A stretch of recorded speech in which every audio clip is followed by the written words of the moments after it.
Ito ang aking binili para sa'yo. Ayan o. Cozy Messenger. Ganito siya gang buksan, ha? Ganito siya buksan. Ayan.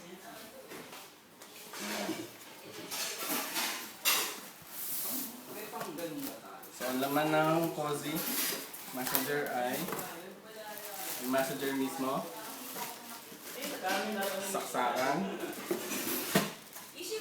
Tsaka jack para sa sakit. Okay. Sige, tagawin yan. Eh, ano ka? Jackson?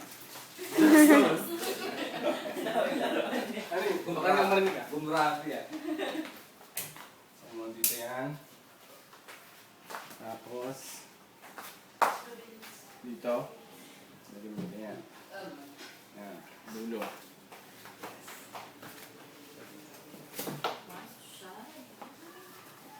Tapos, lapit ka rito. Ito, tutok ko ito. Ito yung power.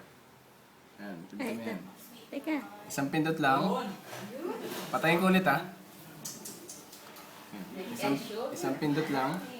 Para sa messenger, ha? Tapos isang pindot ulit para walang ilaw.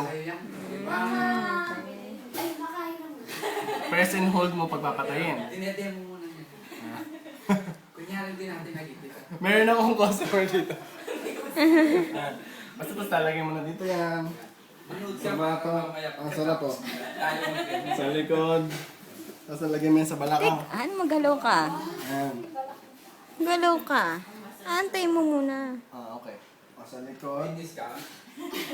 Discounted na po. Tapat na. Balakang. Pwede rin sa kita. Yan. Pwede rin hanggang dito yan. Dito. Yan. Kahit saan. Kasi ano naman siya, mubabol naman siya eh. Yan o, dito rin dito. Pagka hihiga ka, wag mo lang itong higaan na. Kasi hindi kaya ang buong weight ng katawan. Wag mo lang siyang higaan. Ayan lang. Message mo Sana kay mag-discount Pa. mo to. Wag. Ano ba? Madaming tao na hiya ako. Mensahe mo kay daddy mo. Ayoko. Cut mo na.